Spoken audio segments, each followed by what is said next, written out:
We're going to now read a section from chapter 41, The Naked Mind from which nothing can be hidden. Caption: You are having an adventure called life in a spiritual machine you call your body.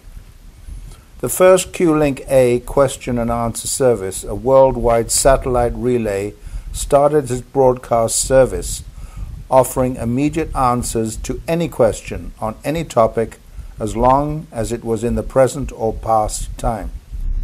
It would do this with perfect accuracy, instantly in any language. It could be accessed by any computer anywhere with a cyberlink capability. The transmitting satellites and links were jam-proof and unstoppable. At first, Q-Link A did not arouse much interest, lost amongst the clutter of millions of other advertisements.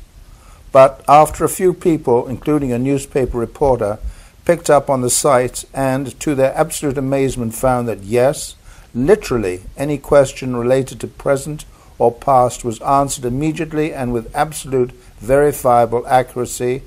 100% perfect record was established and then authenticated.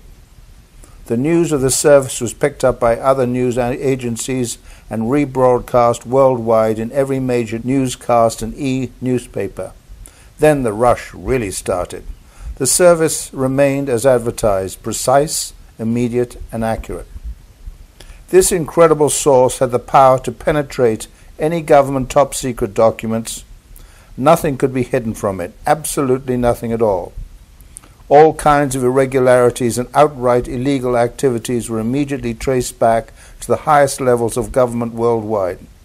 All lobbying, military, banking, pharmaceutical kickbacks, undercover and black agencies were exposed everywhere.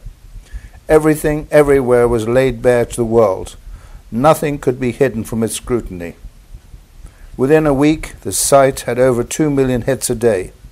It handled each one in its own language, immediately answering the question being posed. It was beyond comprehension and became known simply as the source. The results were predictable.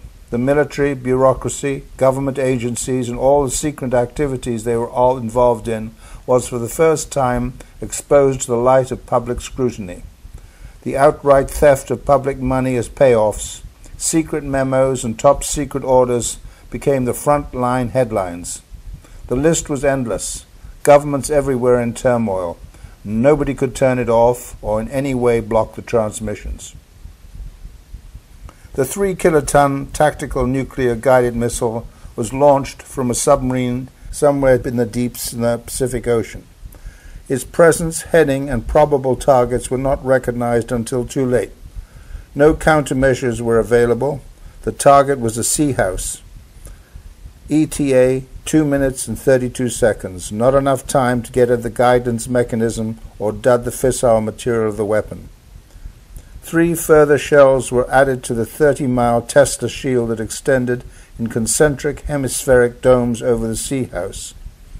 Even Laura did not know exactly what would happen. Everything was theoretical. There were probabilities only. Either the weapon would be dudded, or it would detonate with the energy and radiation being absorbed by the alternate electron plasma layers of the Tesla shield. While still in flight, the warhead guidance mechanisms schematics were scanned and recorded.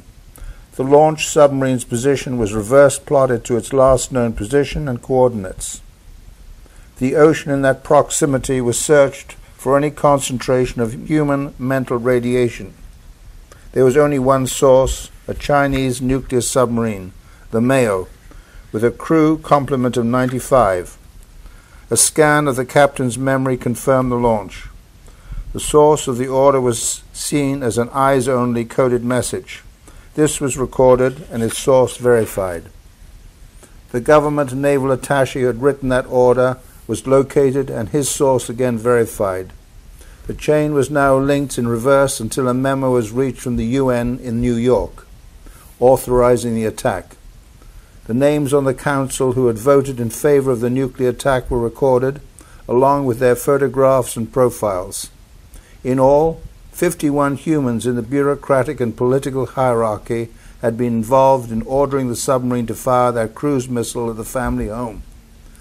The whole tracing process had taken less than 3 seconds in linear time, done while the missile was still in flight. A visual record of its approach and detonation was being made using serial multiple-level satellite imaging from orbital height all the way down to the point of detonation. Even the markings on the missile and its warhead were clearly visible. Internal imagery showing the serial numbers and the guidance and detonation circuitry plugins, as well as the sectional images of the propulsion system. There could be no doubt as to authentication.